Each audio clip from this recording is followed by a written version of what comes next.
Hello दोस्तों, welcome back. आज एक ऐसी बैंक रॉबरी की मूवी को एक्सप्लेन करने वाला हूँ जिसका प्लानिंग देख के आप चकरा जाओगे। मूवी का नाम है द बिग स्विंडल, जो 2004 में रिलीज हुई कोरियन थ्रिलर मूवी है। तो चलो इसका एक्सप्लेनेशन देखते हैं। एक ब्रिलियंट प्लान से कोरिया की सबसे बड़ी बैंक ऑफ कोरिया में चोरी की गई थी। चोरों के हाथ ना गन थी ना चेहरे पे मास्क, मगर फिर भी 3 बिलियन वोन बैंक मैनेजर की आंखों के सामने से चोरी हुए थे। पुलिस आइन वक्त पे वहां पहुंच गई थी। एक चोर बैंक से भागते हुए पकड़ा गया तो दूसरे कार से भागते हुए चोर का पीछा पुलिस की कार करने लगी।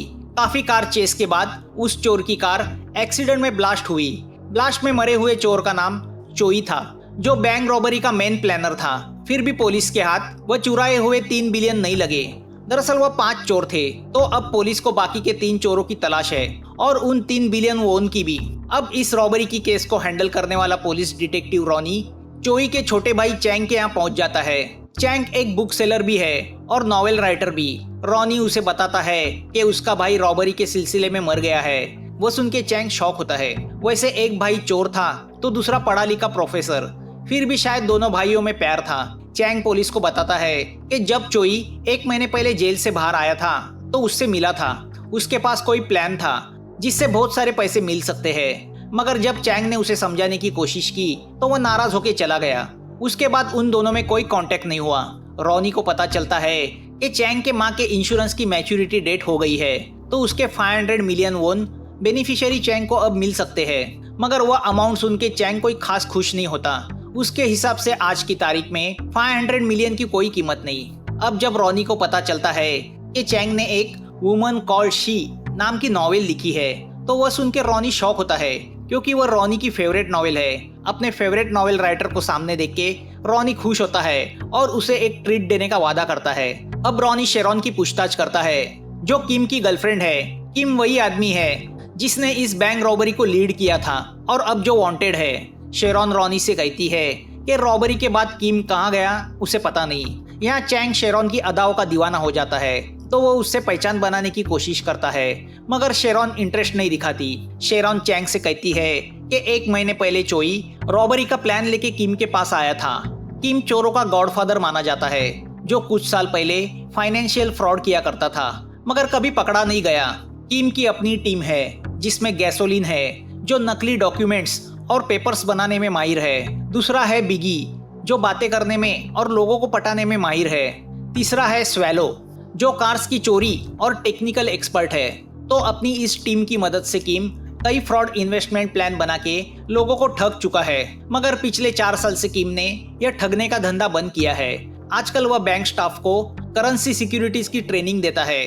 तो चोई ने किम के सामने अपना रॉबरी प्लान रखा था। चोई चाहता था कि किम अपनी टीम के साथ इस प्लान में शामिल हो जाए। पहले तो किम ने उस प्लान में इंटरेस्ट नहीं दिखाया था, मगर उसे चोई का प्लान अच्छा लगा था, तो उसने अपनी टीम को फिर से इकट्ठा करने का फैसला किया। उसके बाद क्या हुआ शेरॉन नहीं जानती थी। यार रॉनी बिगी को मिलने हॉस्पिटल जाता है।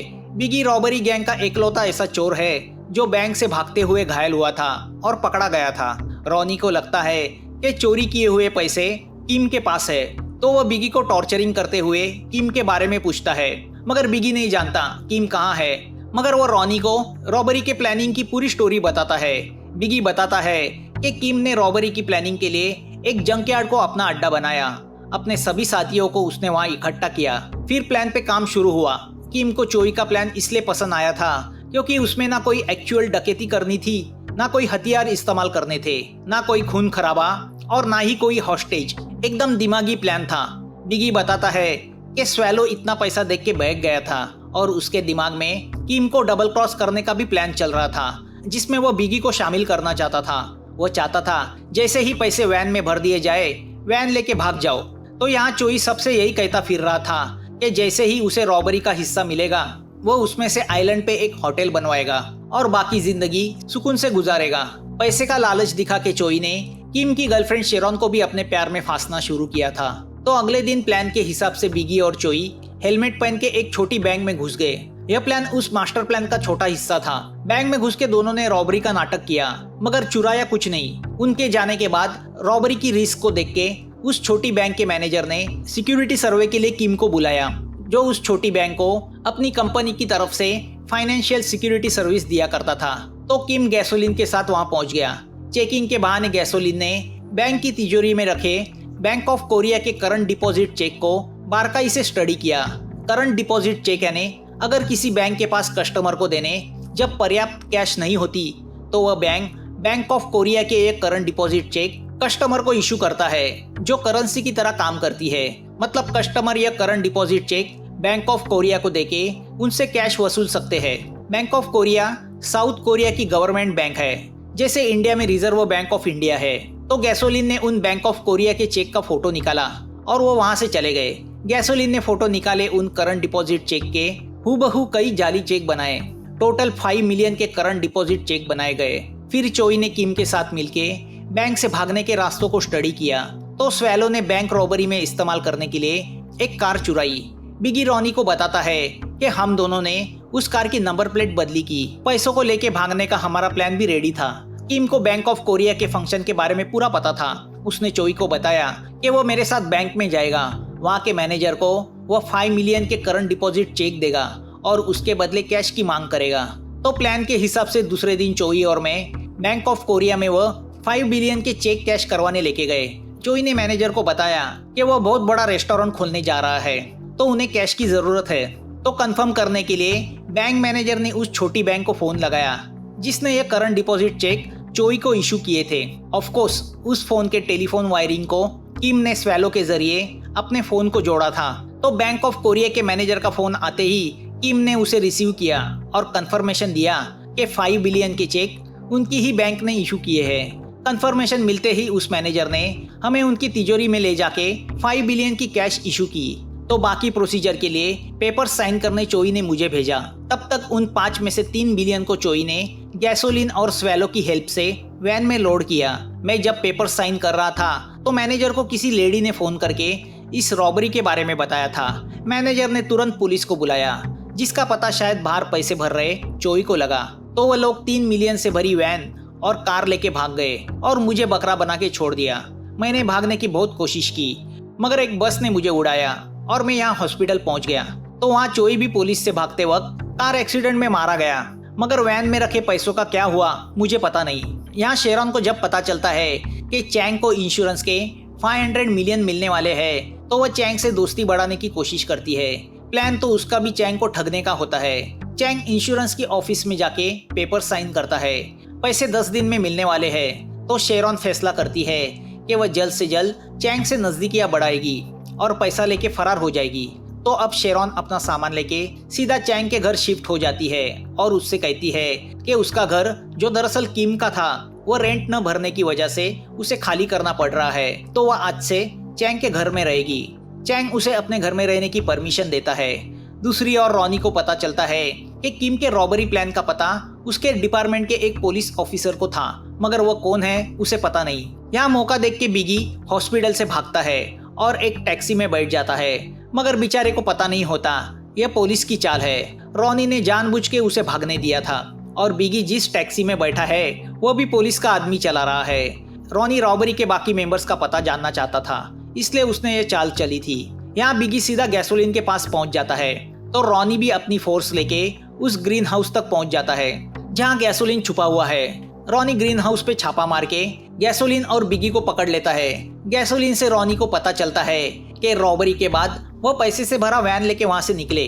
तो रास्ते में स्वैलो ने उससे गद्दारी की और पैसे से भरा वैन लेके वो भाग गया। गैसोलिन जब किम के पास गया तो पता चला स्वैलो ने उसे भी बेवकूफ बनाया है। तो अब किम किसी भी हालत में स्वैलो को पकड़ना चाहता है। रॉनी को यही लगता है कि स्वैलो पैसा लेके देश छोड़ के गया है।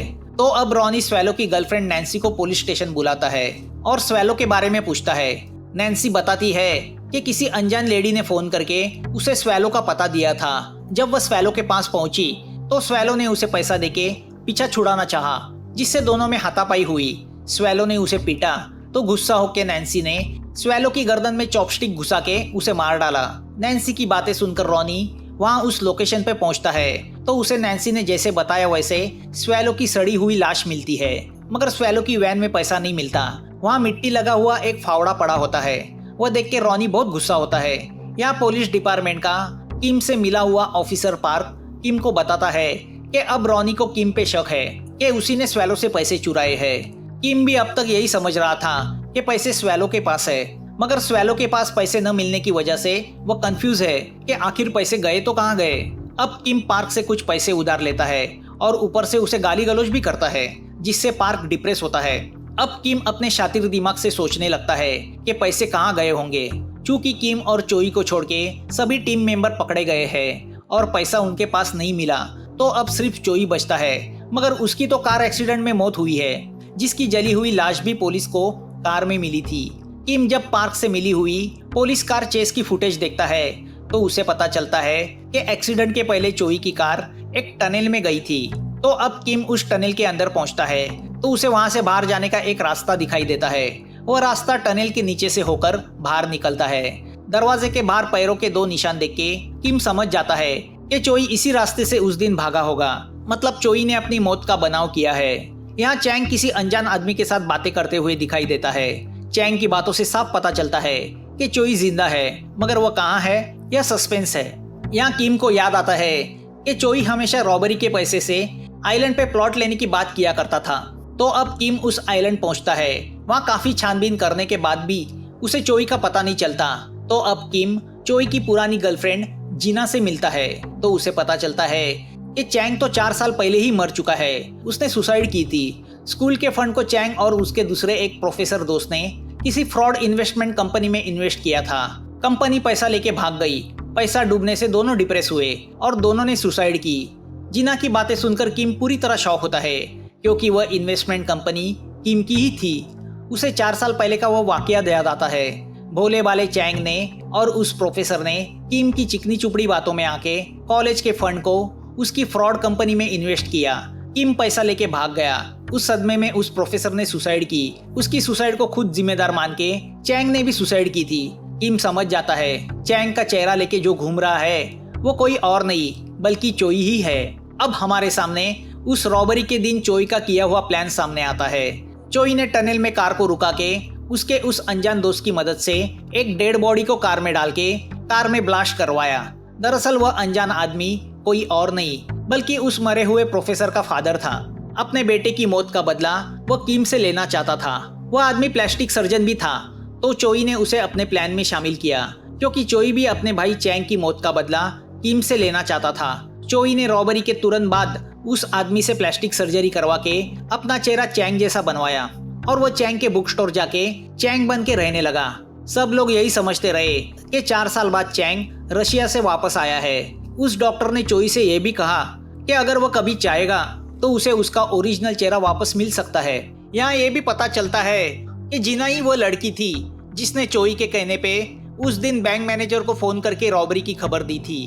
चोई का यही प्लान था कि पुलिस वहां आए और वो टनल के जरिए अपने मौत का बनाव करके स्वेलो से रॉबरी का पैसा हासिल करे। चोई के कहने पे जीना ने ही नैन्सी को स्विंडल का पता बताया था। यहाँ हर्ट हुआ किम चोई से पैसा निकालने के लिए एक प्लान बनाता है। वह अपने एक पुराने साथी को स्टेट एजेंट बनाता है। किम उससे कहता है कि चोई उस आइलैंड पे एक ब्यूटीफुल जगह खरीदना चाहता है जो उसे मिल नहीं रही। तो वहाँ एक ऐसी वैकेंट जगह है जो दरअसल गवर्नमेंट के नाम पे है, मगर उसके बारे में कोई नहीं जानता। तो उस जगह के नकली पेपर्स बनवा के उसे चोई को 3 बिलियन में बेचना है। यहाँ शेरॉन भी चैंग के चेहरे में छिपे चोई से प्यार करने लगती है। उसे नहीं पता कि वह चैंग नहीं चोई है, मगर अगले ही सुबह वह नोट पेपर पे लिखे चैंग के हैंडराइटिंग को पहचान लेती है। वह उस हैंडराइटिंग को चोई के बैंक रॉबरी के प्लान के साथ मैच करती है। वो समझ जाती है कि वह जिसे चैंग समझ रही है वह दरअसल चोई है। तो चोई भी जान जाता है कि शेरॉन उसकी असलियत जान चुकी है। तो यहाँ किम शेरॉन को अपने प्लान में शामिल करता है। वह शेरॉन से कहता है कि वो चोई को उस आइलैंड वाले प्लॉट के बारे में बताए, ताकि वह उस प्लॉट को खरीदना चाहेगा। 30% शेयर पे शेरॉन तैयार होती है। रात को बातों बातों में शेरॉन चोई को उस आइलैंड वाले प्लॉट के बारे में और उसे बेचने वाले एजेंट के बारे में बता देती है।